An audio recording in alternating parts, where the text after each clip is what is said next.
le temps de Marie. Nous sommes dans le temps de Marie. La grâce de l'Église aujourd'hui, c'est celle d'un renouveau dans l'esprit. Jean 23 avait bien compris que le Concile Vatican II devait être une nouvelle Pentecôte pour l'Église. Un renouveau dans l'esprit qui fait toute chose nouvelle. C'est le péché qui nous vieillit, c'est le péché qui vieillit l'humanité. Et en ce sens-là, notre Mère Marie est plus jeune que nous tous. Elle a la jeunesse même de Dieu. Et c'est par l'Esprit en Marie que vont se renouveler nos forces, nos énergies, notre foi, notre espérance, notre amour, y compris au cœur de temps difficiles et de moments difficiles que nous pouvons traverser aujourd'hui. C'est en Marie que Maximilien porte bien son nom vraiment, Maximilien. C'est en Marie que Maximilien puisait son toujours plus, toujours mieux, sans limite. C'est là qu'il puisait sa force. Maximilien écrivait « L'esprit, avec un grand E, ignore les lois du vieillissement et il ne connaît aucune limite.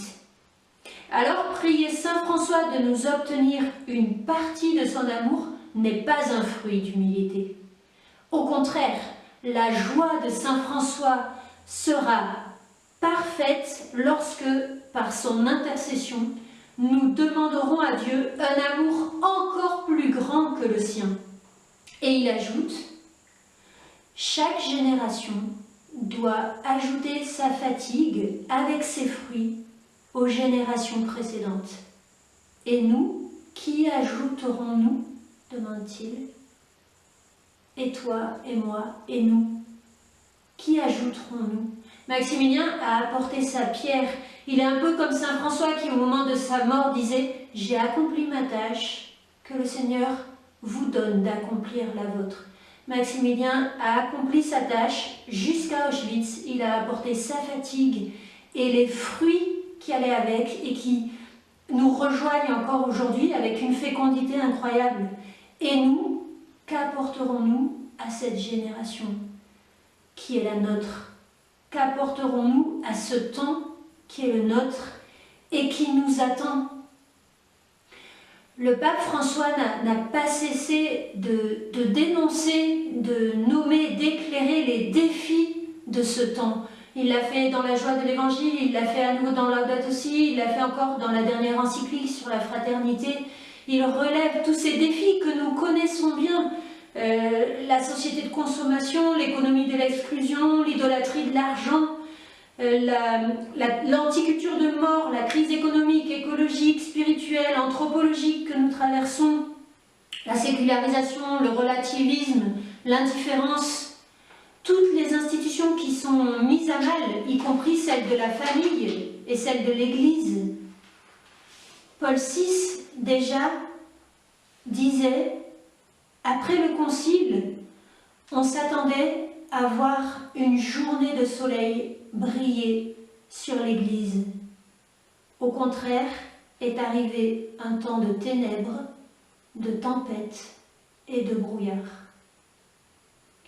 On le voit bien aujourd'hui, et Paul VI, en ce sens-là, était prophète, l'Église traverse un temps de purification.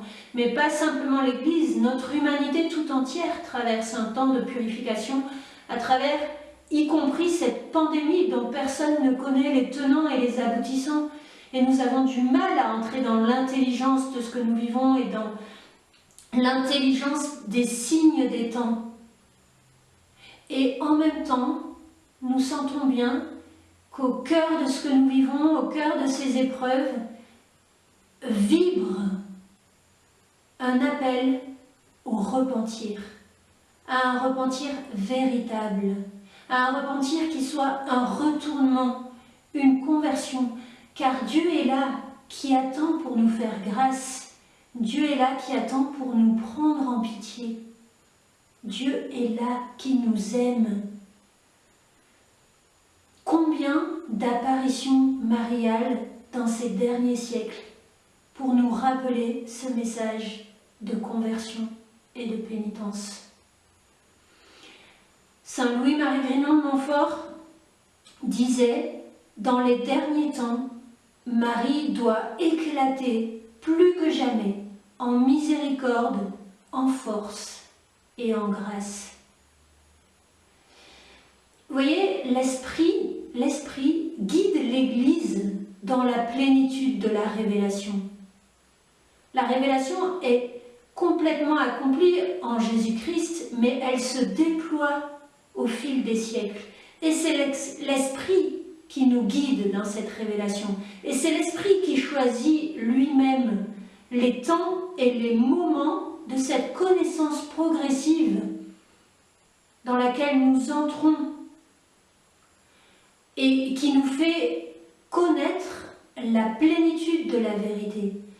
Et il est remarquable que ce soit dans ces derniers temps, dans ces derniers siècles, que l'Église ait précisé pour la foi des chrétiens la place unique que tient Marie. 1854, l'Immaculée Conception, 1942, la consécration du monde à Marie, 1950, l'Assomption, 1954, Marie, reine de l'univers, 1964, Marie, mère de l'Église, sans compter avec toutes les apparitions mariales que j'évoquais à l'instant, tous les grands saints mariaux aussi qui se sont levés pour notre temps. Maximilien disait « Notre époque est l'époque de l'Immaculée », comme d'autres disent que c'est l'époque du Saint-Esprit. C'est la même chose. Ce dynamisme marial qui traverse l'Église se déploie jusqu'à nous et s'accompagne d'un dynamisme missionnaire. Ce sont les deux courants qui traversent notre Église aujourd'hui. Dynamisme marial et dynamisme missionnaire. Et cette jonction-là n'est absolument pas fortuite. Elle est suscitée par l'Esprit Saint lui-même. Et elle est voulue par lui comme telle. Pourquoi? Parce qu'elle s'inscrit dans la logique même de notre foi. Ce n'est pas nous qui appelons au secours Marie pour qu'elle nous aide dans notre apostolat et dans notre mission et dans l'évangélisation. C'est elle, c'est Marie elle-même qui nous convie à participer à sa mission maternelle et à prolonger son œuvre qui est l'œuvre de l'Esprit lui-même. Un apostolat marial, comme une dévotion mariale, n'est pas une libre option. C'est pas non plus un monopole pour quelques-uns, c'est pas une originalité, c'est pas une note distinctive, c'est simplement la vie chrétienne. C'est la vie chrétienne dans sa plénitude. Marie veut que nous prolongions par notre mission sa propre maternité qui est toujours en éveil. Marie veut nous faire entrer dans le combat victorieux de son Fils. C'est elle qui mène les combats de Dieu, comme le dit le Cantique des Cantiques, terrible comme une armée rangée en bataille. C'est elle qui écrase la tête du serpent, et c'est elle que le serpent redoute tout particulièrement, parce que nul ne se bat mieux qu'une mère, qu'une maman, quand il en va de la vie de ses enfants. Et Marie a ses entrailles de mère pour l'éternité qui sont ouvertes, déchirées pour nous et qui répandent toute la miséricorde du Père sur nos vies. Alors, qu'est-ce qui caractérise ce dynamisme marial apostolique? Parce que, en fait, il n'y a pas d'apostolat qui lui soit propre. Aucune mission, aucun type de mission n'est étrangère à Marie. Mais il a certaines caractéristiques qui lui sont communes. Ce dynamisme marial profond auquel nous sommes appelés, ce dynamisme missionnaire, il a comme caractéristique ceci. C'est une mission qui naît des entrailles maternelles de Marie. C'est une mission qui naît des entrailles maternelles du Père, de mes propres entrailles. C'est une mission qui est habitée et agie par l'amour, par la miséricorde. Et notre monde a tant besoin de miséricorde. C'est une mission reçue dans la prière et l'écoute de la parole de Dieu. Une mission marquée par une docilité et un abandon total à l'Esprit Saint et à ses inspirations. C'est une mission vécue dans l'humilité et dans la pauvreté. C'est aussi une mission nourrie par l'amour de l'Église et la recherche de son unité. C'est une mission soutenue par la pénitence et le sacrifice. C'est une mission imprégnée de beauté, de pureté, de louange et de joie. Et c'est une mission qui s'accomplit dans la seule puissance du Saint-Esprit. Je termine en parcourant ce que Saint Louis-Marie écrivait dans le traité de la vraie dévotion à Marie. Qui seront ces serviteurs et esclaves et enfants de Marie? Ce seront un feu brûlant du Seigneur qui mettront le feu de l'amour divin partout. Ce seront des flèches aiguës dans la main de la puissante Marie pour percer ses ennemis. Ce seront des enfants de Lévi bien purifiés par le feu de grande tribulation et bien collés à Dieu qui porteront l'or de l'amour dans le cœur, l'encens de l'oraison dans l'esprit et la myrrhe de la mortification dans le corps. Ce seront des nues tonnantes et volantes par les airs au moindre souffle du Saint-Esprit. Ce seront des apôtres véritables des derniers temps à qui le Seigneur des vertus donnera la force de la parole pour opérer des merveilles. Ce seront de vrais disciples de Jésus-Christ qui, marchant sur les traces de sa pauvreté, de son humilité, de son mépris du monde et de sa charité, enseigneront la voie étroite de Dieu dans la pure vérité. Mais quand et comment cela sera-t-il? Dieu seul le sait. Et si ce temps, c'était aujourd'hui? Amen. Que le Seigneur nous le donne.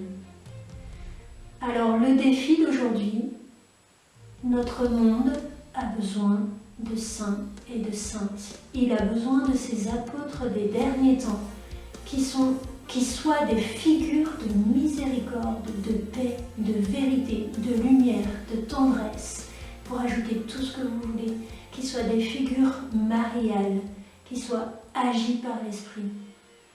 Alors le défi d'aujourd'hui, c'est « Je demande aujourd'hui la sainteté et je la demande tous les jours de ma vie. » Avec Marie, n'importe qui peut devenir un saint, dit Maximilien. Il suffit qu'il le veuille et qu'il le demande. Alors demande avec foi. Marie veut te donner ce trésor en partage. Sois saint, sois sainte. À demain. Jérusalem.